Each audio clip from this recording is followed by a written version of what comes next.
we discussed about enabling technologies, in which we discussed about scalable computing services over the internet. Then we discussed about various technologies for network-based computing. Then we have seen some of the fundamental aspects of cloud computing and the system models that are used in the cloud computing, like infrastructure as a service or platform as a service and software as a service. These services are provided by cloud computing. We have also seen what is the meaning of public cloud, private cloud, community cloud, and let's say hybrid cloud. This is with respect to the cloud computing, and we have also seen the various definitions associated with cloud computing, especially IBM definitions. And after that, we discussed about the software environments for distributed systems and clouds in the last class, in which I told you about two languages, especially. One is message passing interface, if you remember, MPI, and I told you to write a program of matrix multiplication using MPI.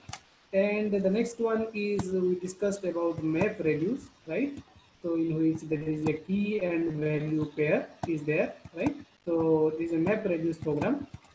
And I told you to implement the word count problem using map reduce.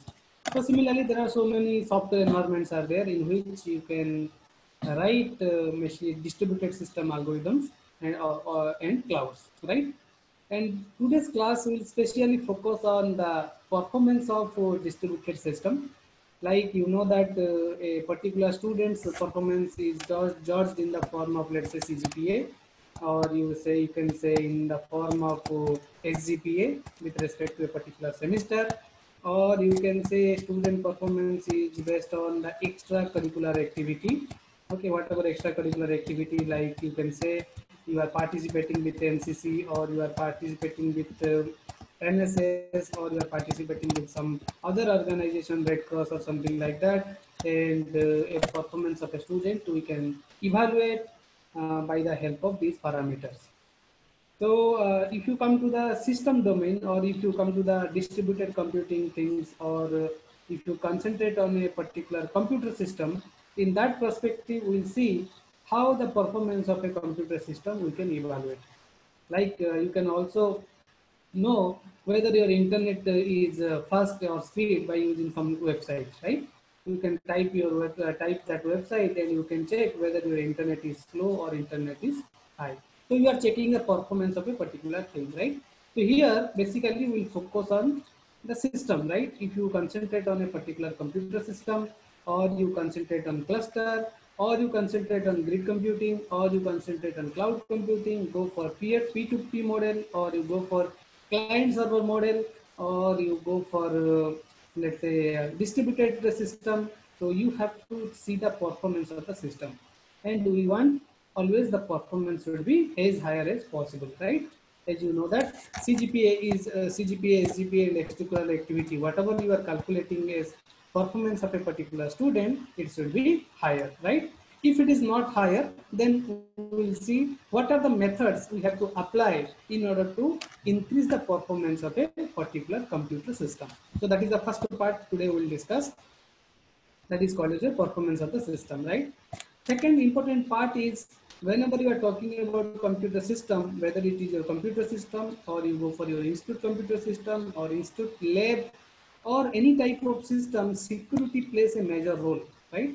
So you know, in if you use computer system, maybe laptop or desktop, you are using a various antivirus, right? You are using antivirus, right? So these antivirus protect you from some unwanted virus, right?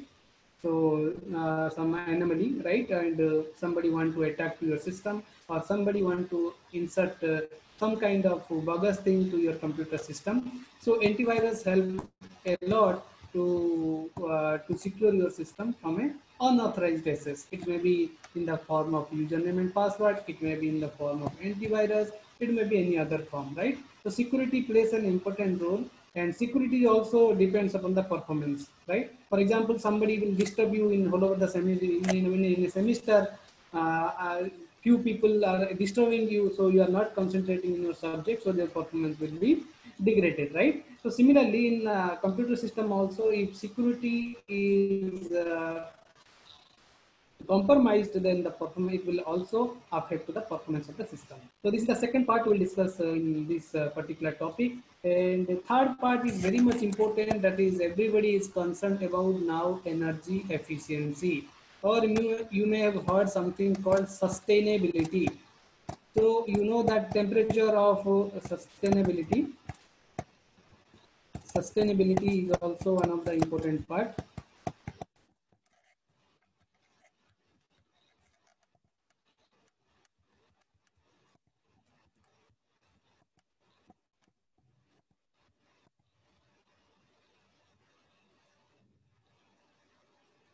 Is my voice audible? Yes, sir. Yes, sir. So roll number 5F2. Is my voice audible? Roll number 5F2. Yes, sir. Okay. Okay, the third part, just I told everybody concerned about the energy efficiency. As you know, the temperature of, let's say, if you see the temperature of Warangal in 2018, temperature of Warangal in 2019, and the temperature of this year, let's say 2020. So if you see, the temperature is increasing, right? So temperature always starts increasing with respect to a particular year, right? Because whatever things we are using in day-to-day life, right? It may be a smartphone, it may be a laptop, it may be a desktop, it may be a motor vehicle, or whatever is there, their carbon dioxide is generated, right? Which we call it as CO2. You know, in maybe in some other subject, right? So carbon dioxide is generated. This carbon dioxide affect your particular environment, right? Whatever environment is there, in that environment, CO2 drastically avoid. Like, or you can say in a particular industry. Okay, industry is also means industry is also responsible for generating the carbon dioxide, which generates heat in the environment, so the temperature is drastically increasing. Similarly, if you concentrate on this distributed system or a cloud computing system, I told you we are using something called data center. I generally refer by a Google data center. As you are using Gmail, everything your emails are stored in the data center. So in order to run a data center, you know that power is very high amount of power is required, and whenever you are running a data center also generates carbon dioxide, right? Carbon dioxide and heat to the environment. So what do you want to do in energy efficiency? In energy efficiency, we want to focus into a system in which the data center, whatever resources you are using, I told you in data center, in a single data center, you have 50,000 servers, right? So for example, now the data center is running, let's say 40,000 server, and you are developing a particular algorithm. By applying that algorithm within 36,000 of server, you can do the same work. Try to understand. The total number of servers in the data center is 50,000, but till today, whatever load received by the data center, it is sufficient to run, sufficient to execute in 40,000 server. But you have developed an energy efficient algorithm in which the workload, the work which is completed using 40,000 server, if they will implement your algorithm, then that can be sufficient to execute in 36,000 servers. So imagine if the same work can be done in the 36,000 server by applying a algorithm. So 4,000 servers are not required, right? 4,000 servers are not required. If 4,000 servers are not required, so the carbon dioxide generated from a data center will be little bit reduced, right? Or heat required, heat generated from these 4,000 server will not be there, right? And if you also we discussed in the last class that in order to run the data center, you require some cooling, right? Or chiller, or we can say air conditioning. Air conditioning is really required, right? So for this 4,000 of server, air condition is also not required. Maintenance is also not required. So in many way, you can reduce the energy or power required to this 4,000 server, so that you can say that data center is following energy based system, right? So any system you are saying, for example, you are using your smartphone. smartphone you are using, let's say 12 hours per day, if you can reduce these 12 hours into 8 hours, then you can say that 4 hours you have saved, right? So your power, your whatever battery life is there, the battery life will be also increased, right? Because if you use more hour, battery will be consumed, and whatever things you are using, you are posting something in Facebook, or you are chatting with someone in WhatsApp, or you are using Twitter account, or you are using anything. So for that, the data is operated in the data center. If it is not properly maintained by the data center, then energy consumption will be drastically increased. Okay, if energy consumption will be increased, then it will affect to that our environment, and environment will be diluted, right? So the temperature will increase, or you have studied in your childhood something is called greenhouse effect, right?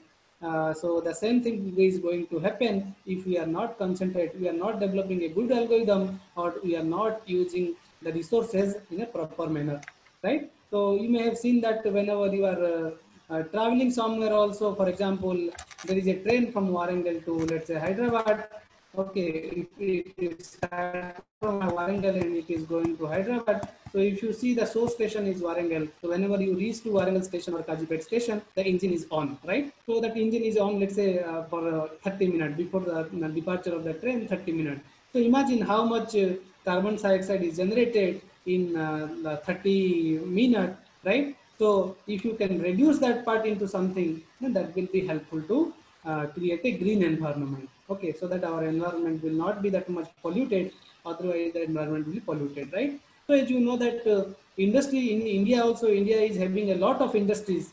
So if you concentrate on that industry, so imagine how much carbon dioxide is generated from that industry, right? So that will be affect to our environment. So that is the main issues with respect to the energy or power.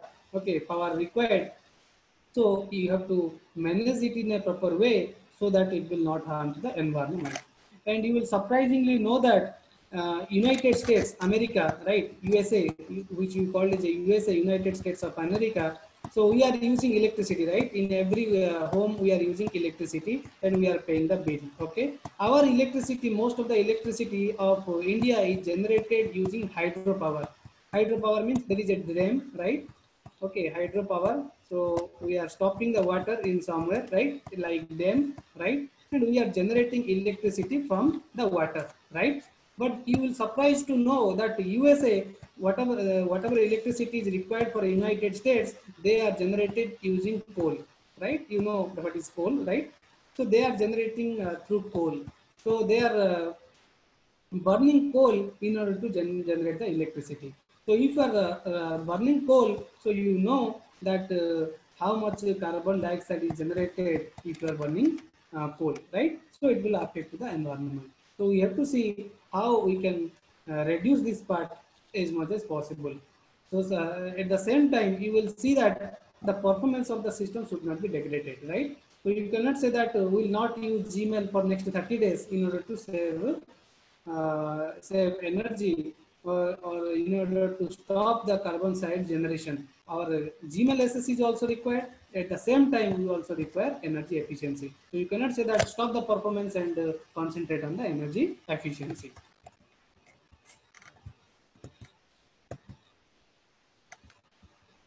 Okay. So now let us see how to evaluate the system's performance or system's security, or what measures you have to take in order to make a particular machine energy efficient one, right? So for first part we will concentrate here, that is called as performance. So in order to check the performance of a student, we are using CGPA and SGPA, that is called as your performance matrix. As you have seen here, something is written as performance matrix.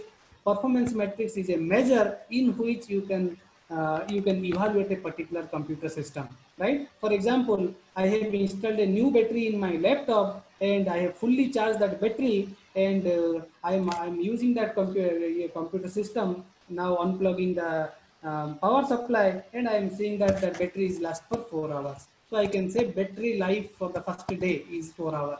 Similarly, I'll check the next day, it is also 4 hour. In the end of the month, it is, let's say, 3 hour 55 minutes, something like that. Then I can take an average of the battery life of my laptop, and I can say the battery life of my system as observed in the month, in a particular month, is let's say 3 hour 58 minutes, right? So this is called as a performance matrix, right? Performance matrix says that you have to devise some parameters and you have to judge the system, and finally you have to say that what is the efficiency of the system with respect to that particular parameter, right? So all of you may have studied, as you are in the final year, you have studied the subject in maybe in the pre-final year or in the at the end of the second year, right? Maybe in the fourth semesters, or there is a subject called operating system, right? In operating system, you may have studied some interesting chapter that is called scheduling, right? Scheduling. We will also see scheduling, the same scheduling approaches in cloud computing as well. If you go to the scheduling chapter, there is something called as average turnaround time, right? AT, right? Average turnaround time, or something is called average waiting time, or something is called as average response time, or you can say fast response, something like that. There are so many parameters are there, right? So these are called as now the performance metrics, because by using these metrics, we can evaluate the performance of a particular computer system, right? So now I think you have understood what do mean by performance metrics. Now come to the second one, that is called as scalability analysis, right? I attended one beautiful lecture by Professor Rajkumar Bhuiyan. So you know that Professor Rajkumar Bhuiyan told that cloud is nothing but the computer, as I told in the previous class. I attended one lecture of Professor Rajkumar Bhuiyan at University of Calcutta. Professor Rajkumar Bhuiyan told a very good example with respect to the scalability. So all of you may have studied, may have seen the Ramayana. Like recently, it is telecasted in Doordarshan, and in which if you see the Ramayana, if you see that Ravan, especially Ravan has 10 heads, right? So if you see in the normal scenario, Ravan has exactly one head, but whenever there is a war with, let's say, Lord Ram, so at that time he is expanding his head from 1 to 10, right? So this is a concept of scalability in which he is increasing from one head to the 10 head. So what it indicates in the system perspective, system says that if it's required, then I can expand from one server to the 10 server, right? So whenever I don't require 10 server, then again I can shrink 10 server to a single server, right?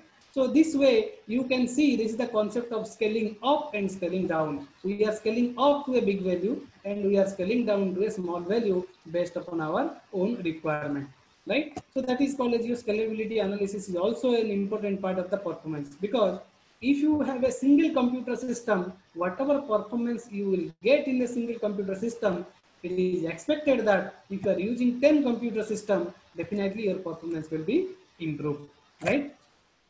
So based on this factor, if you concentrate on the CPU speed, now you know about the CPU, right? Central processing unit. If you see CPU speed, we are generally measuring the CPU speed in the form of MIPS. That is called as million instruction per second. How many instructions per second CPU is executing? Based on that, we can see the performance of a particular CPU, right? Similarly, if you see network bandwidth is required to communicate from one computer system with another computer system, or if you have multiple core processor, or if you have multiple components, one component is sending data to other component, right? For example, I'll assign a particular student a particular assignment, let's say question number 1. Once the question number 1 is successfully solved, that question's output will help another student to solve another question, let's say question number 2, right? So if you see, there is a communication required from person 1 to with person 2. Until unless the question number 1 is solved by person number 1, question number 2 cannot be solved by the person number 2, right? So there is a communication required between these two persons in order to complete the work.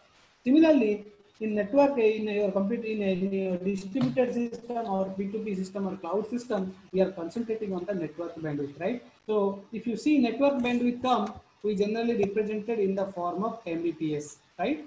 So your internet speed is also you are calculating for 1 Mbps or 2 Mbps, something like that, right? So if you people are writing a computer program, right? you are writing computer program, maybe another course you have already studied, that is called as microprocessor and microcontroller, something like that, right? So if you are writing a program in microprocessor or microcontroller, right? For example, traffic light program. There is a four square, right? There is a four square and there is a traffic light here, right? Which monitors the traffic load in each and every road. Based on that, it is fixing some time, right? Maybe a red signal, maybe a yellow signal, maybe a green signal, and these signals are depending based upon the traffic, right? So if you see in that case, you have written a particular program in the microprocessor, right? Now, if you want to run that program in the microprocessor, so how you will execute it? If you have written a microprocessor, so microprocessor program, now you want to execute that program into a computer system. If you want to execute that thing in a computer system, then first important thing you have to calculate what is the volume of instruction, right? That is called as volume of instruction. What is volume of instruction? Microprocessor you may have studied, maybe you have studied some instructions are called as 1 byte instruction, some instructions are called as 2 byte instruction, some instructions are called as 3 byte instruction. Similarly, for a particular program, you can calculate what is the volume of instruction, right? So for example, here let's say volume of instruction is, let's say, 200. So please note down this value. So based on that we will calculate something, right? So in microprocessor, you have written a particular program and you have calculated the number of instructions, and you got total 200, let's say 200 instructions are there, right? So another thing you can calculate, if there are 200 instructions are there, how much data they have. For example, is a popular statement, you know, that is microprocessor we are using, move A comma B, right? A is a register, B is another register. Either we are moving A content to the B or you are moving B content to the A. Based upon different nomenclature, it may be left to right or it may be right to left, right? So if you see such instructions, how many such instructions, so they are also consuming some data, right? So in order to store any program, you require some space in your hard disk, right? So if you see, for example, in this case, the volume of data is 20. Okay, so in this example, we have taken the volume of instruction. Volume of instruction of this particular program is 200, and in order to store these 200 instructions, we require 20 data, right? 20 size. I am not specifying the unit now. I will specify the unit later, right? So 200 generally instructions are represented in the form of this MI, that is million of instructions, and data is represented in the form of MB, that is called as million of megabytes, sorry, megabit or megabyte, right? MB.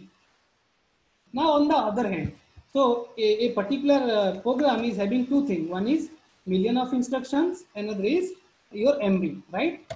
MI is the 200 number of instructions are there, 200 million instructions are there. Another side, in order to store these 200 million instructions, you require 20 MB space, right? On the other hand, suppose I want to run this particular program into a computer system. I want to run this into a computer system. If you see, a computer has a processor, right? Your computer may be a i3 processor, your computer may be a i5 processor. So if you see the processor is having a speed, right? We are calling it a processing speed. Okay. So generally processing speed is nothing but the speed of a CPU, which I already mentioned. The unit is called MIPS.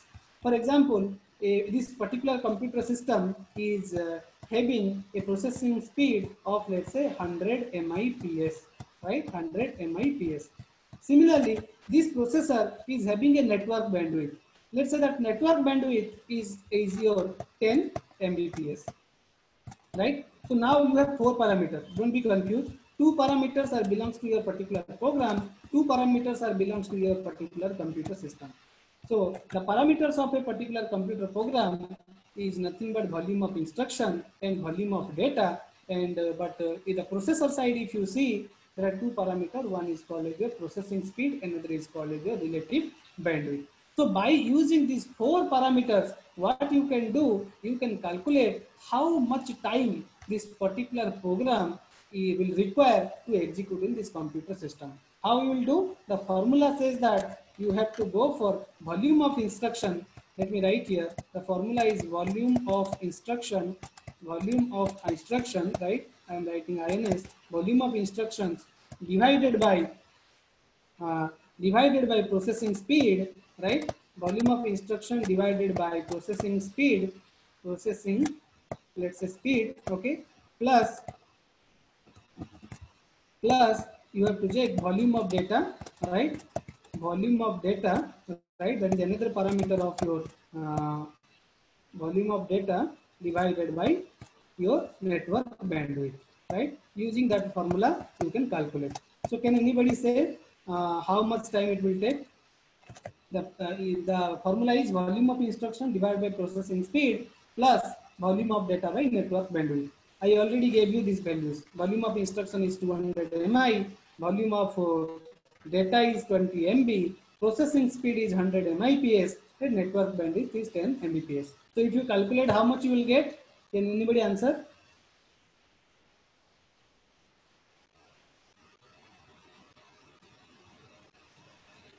Can anybody answer?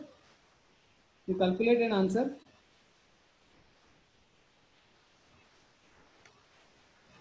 Or you can write in the chat box.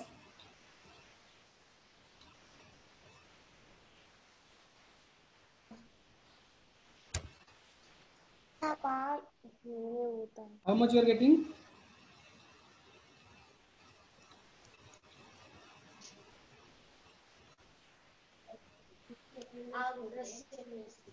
Can anybody respond?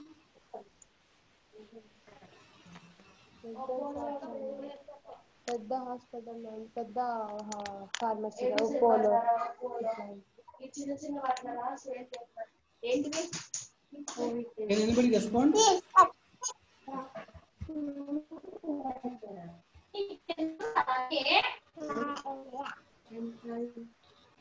Volume of instruction is how much? What is volume of instruction? How much volume of instruction you have? How much volume of instruction you have?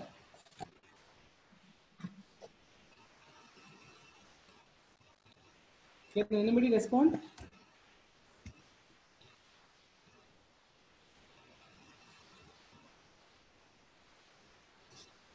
Is my voice audible? Is my voice audible? Say yes or no. Yes, sir. Yes, sir. What is the volume of instruction I have given to you? Volume of instruction.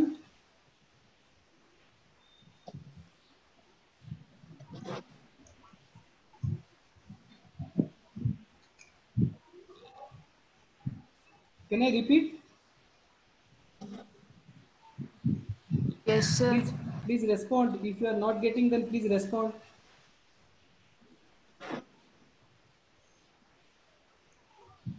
Can I repeat the same thing? Yes, sir. Okay. Yes, sir. So for example, what I told you, right? There are two things what we are using here. One is a particular computer program, right?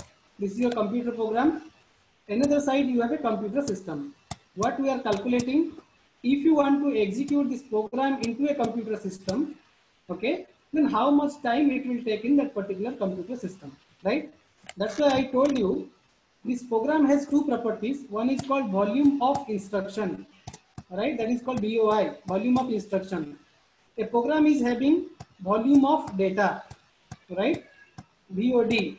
So for example, in this case, the volume of instruction is 200, right? And volume of data is, let's say, 20, right? This is first part. If you come to the computer side, computer is having a speed, right? That is called as a processing speed. So processing speed of this computer system is called as your processing speed. Yeah, I am writing processing speed. If you see the processing speed of a computer system, for example, the processing speed of the computer system is 100 MIPS. This is 100 MIPS. The unit is MIPS, right? But if you see the relative bandwidth of a computer system, relative bandwidth of a computer system is, let's say, 10 Mbps. 10 Mbps, right? So you are given with 4 parameters. 2 parameter for the program, 2 parameter for the computer system. So whatever parameter is given for a particular program, that is called a volume of instruction. Volume of instruction is 200 MI, 200 million instruction. The unit is MI, right? Volume of data, the unit is MB, megabit or megabyte, right? On the other hand, computer system having a processing speed, the processing speed is 100 MIPS, million instruction per second. Per second, it can execute a million instructions, right? And related bandwidth is 10 Mbps. So per second, you can send 10 MB of data, right? So the formula, in order to calculate how much time it will take, let it be E. The time required is E. So E is nothing but E is equal to, the formula says what you have to do, volume of instruction VOI divided by your processing speed plus volume of data divided by your related bandwidth. So if you do so, I have already written the values. If you put in this particular formula, you will get what is the execution time, right? So how much you will get? How much you will get? You know the values, you know the formulas, you simply put.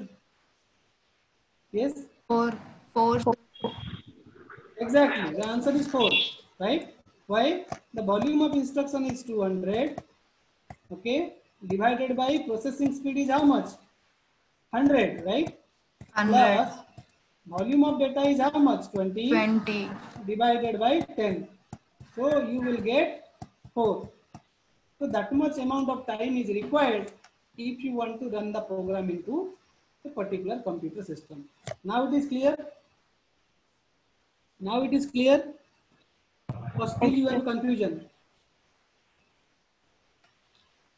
Is it clear why it is 4? Yes, sir. Okay. Any other student? Is it clear? Any other, please respond. Yes, sir. Okay. Yes, sir. So, okay.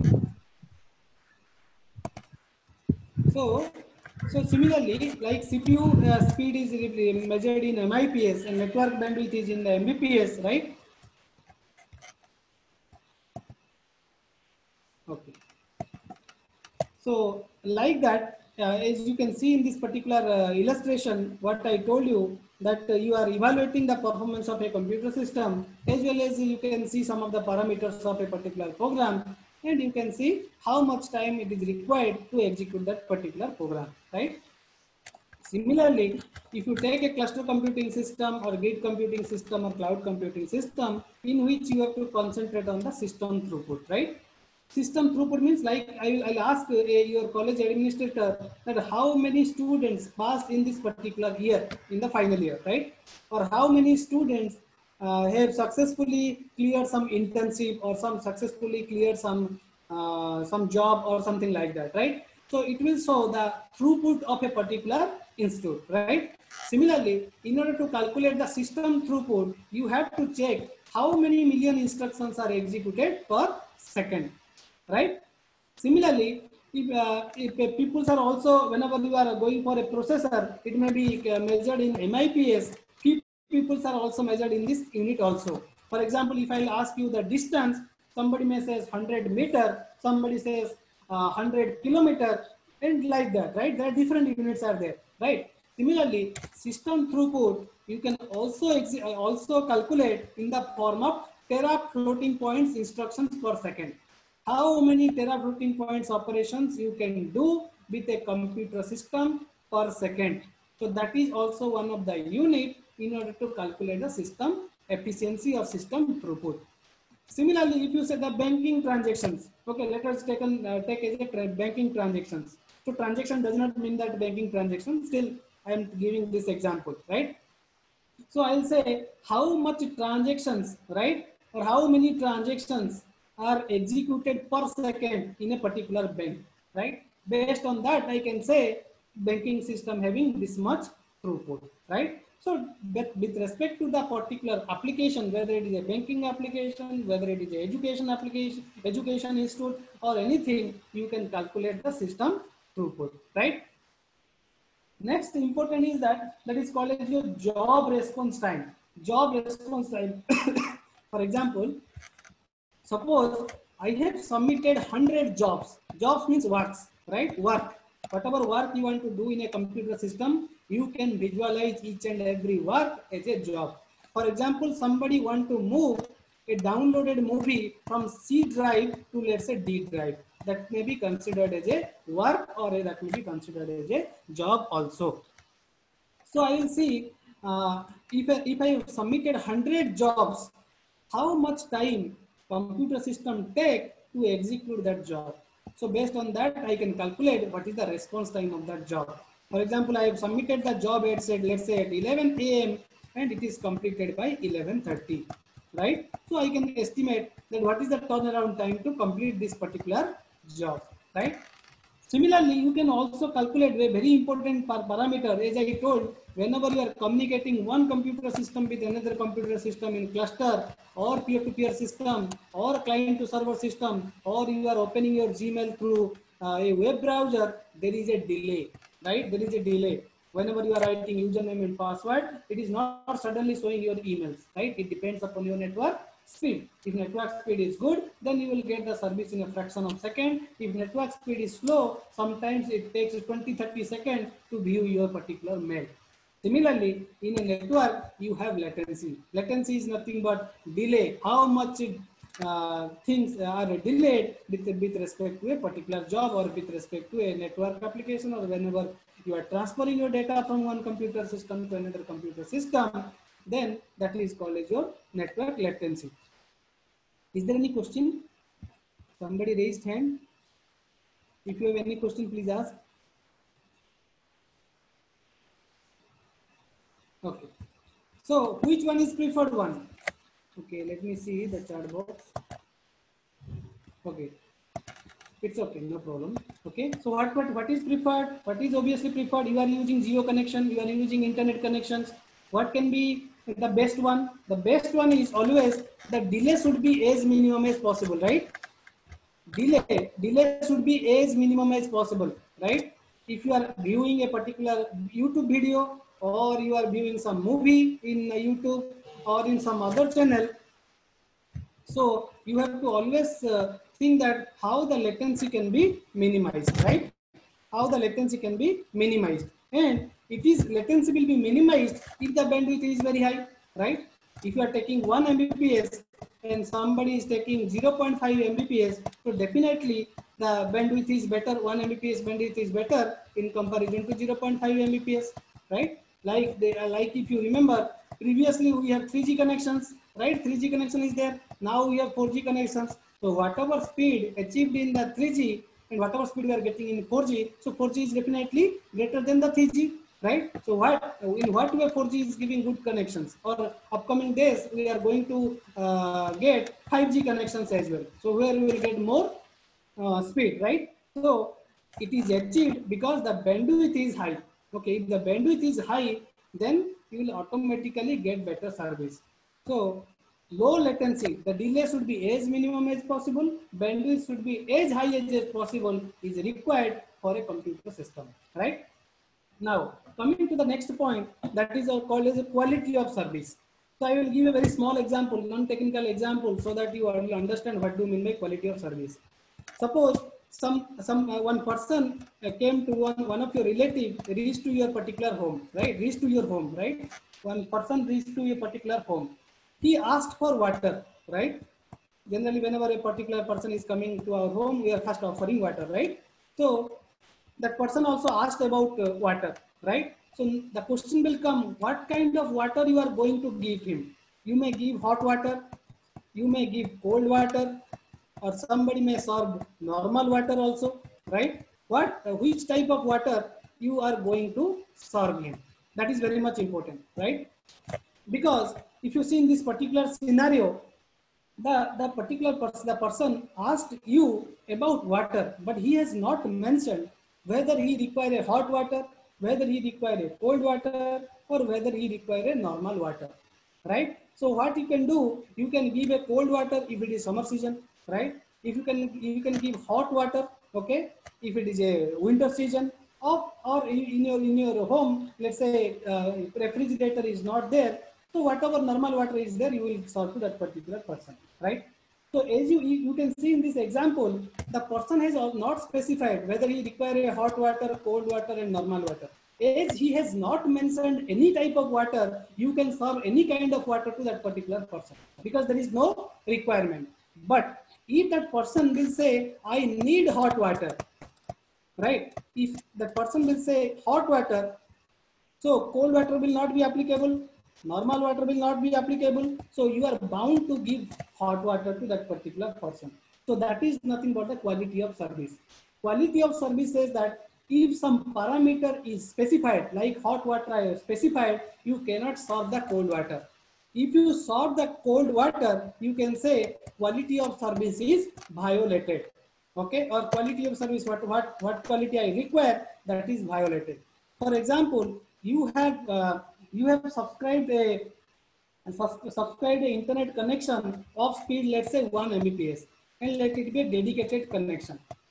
If your speed in any point of time is not below 1 Mbps, right? If you assume that you have subscribed the internet connections of 1 Mbps, it is a dedicated line, right? If the speed of the computer system, okay, speed of the internet is never below the 1 Mbps, then you can say your quality of service is achieved.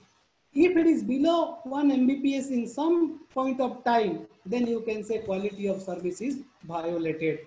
So in order to calculate the system, quality of service also plays an important role. So this quality of service is required for internet, also required of various services that you are offering. Generally, we call it a web services, right? That web services is provided by your service oriented architecture by the help of what? A web browser, right? Next performance measure is very much important, that is called as system availability. Based on that also we'll calculate some mathematical formula. What is system availability? All of you are aware of IRCTC website, right? I hope all of you are aware of IRCTC website. If you concentrate on the IRCTC website is down. It is not available in night 11:30 to the next day night. Okay, next day means 00:30, right? After it is not available for 1 hour. So if somebody will ask what is the availability of IRCTC system, then you will say it is available for 23 hours by 24. So in a 24-hour slot, you can assume that the service is available for 23 hours. 1 hour it is required for maintenance, or the site is down or something, right? So you can also achieve the performance of a system by calculating how much time that particular system is available, right? Another parameter is called as dependability. How a computer system is dependable to another computer system, whether there is a independency, whether the computer is an autonomous system, whether two computer systems are having master slave relationship. So based upon that, you can calculate the dependability of the system. That can be also considered as a performance measure. Obviously, security is another measure, very important, as I discussed, because whenever you are sending your data to some other person, in between you are using a channel, right? I am sending data from one computer system to another computer system. So in between that there is a channel, right? So in order to secure my communication, I have to make ensure that nobody has entered use this particular channel and retrieve my data. That's why various security approaches, you may have studied cryptography, something is called as encryption and decryption strategies are used by sender and receiver to provide the services. So these are the various performance metrics are used in a system. So let us take one poll, then we will continue.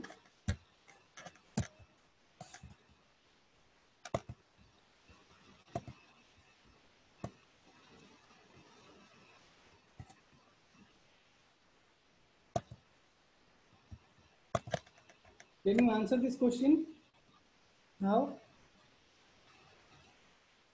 you have 30 minutes.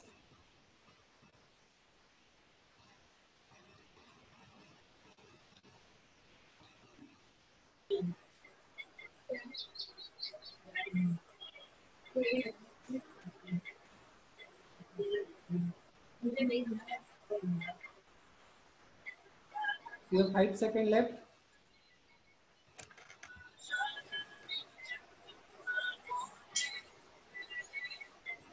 Okay, I am closing the poll.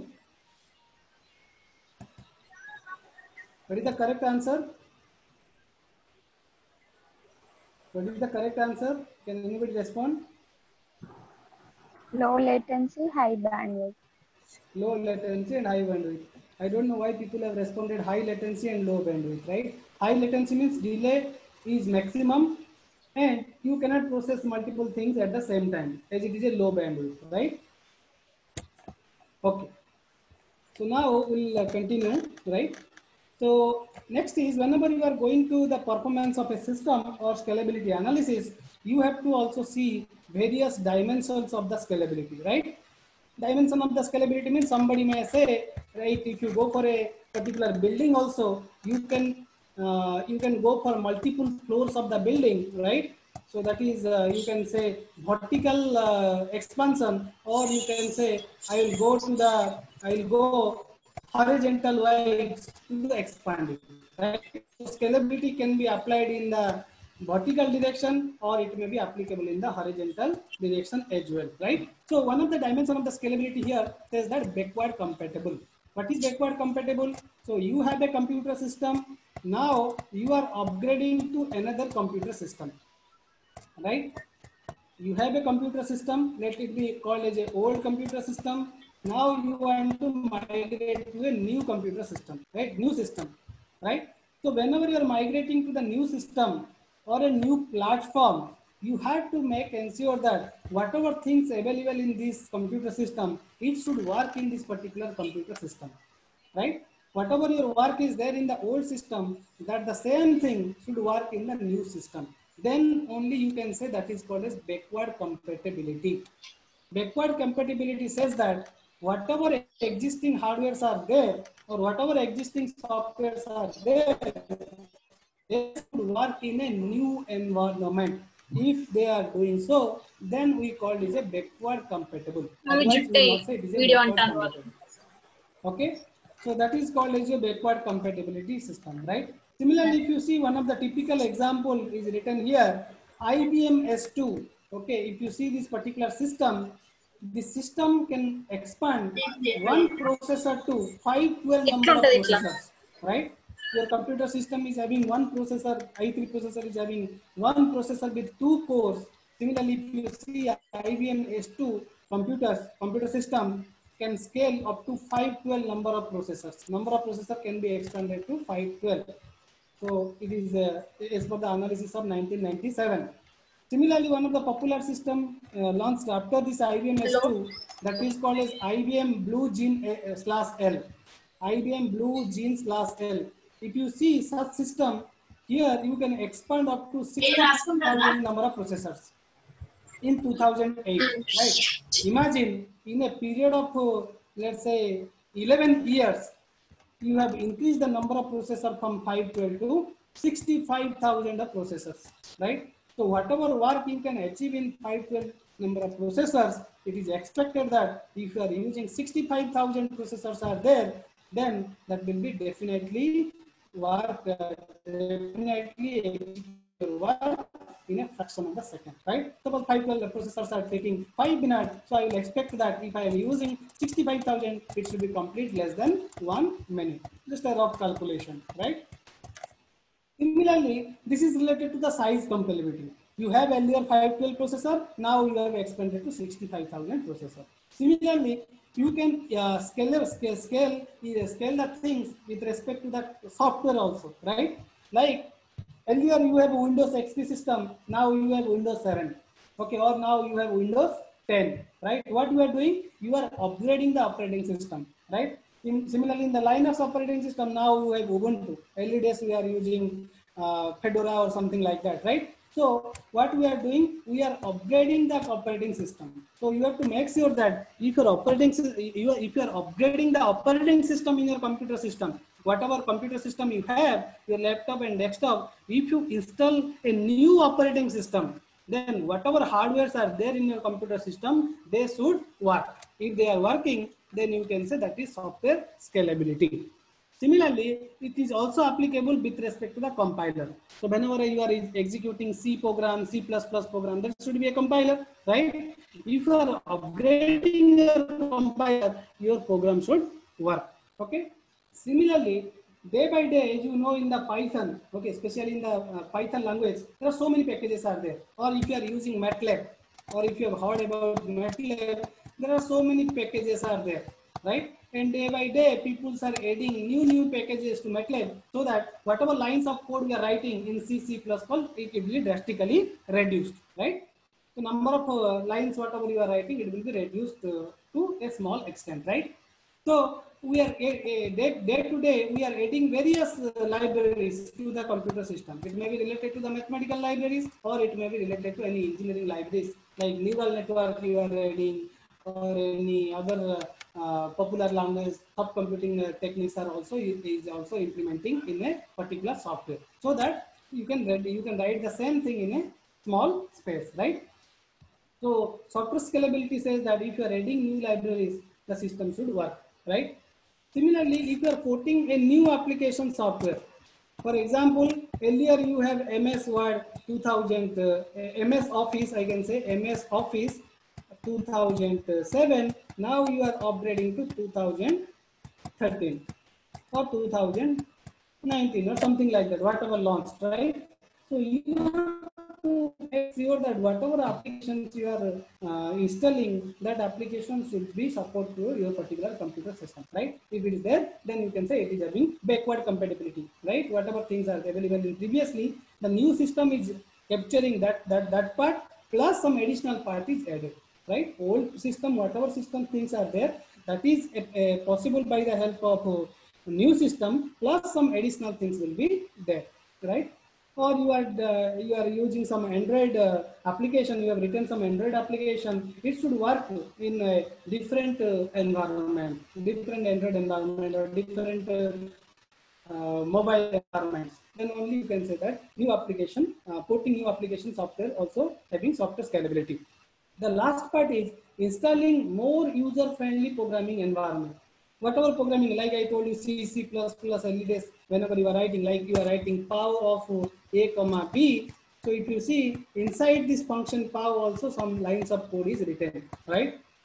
Some lines of code is written for power, which if you are giving two parameters A and B, it is evaluating A to the power B. Similarly, if you see the current languages like Python, they are having so many user-friendly libraries, okay, user-friendly things, right? So that the number of lines whatever you are using, that will be drastically reduced. So these are the various things with respect to the size scalability and software scalability.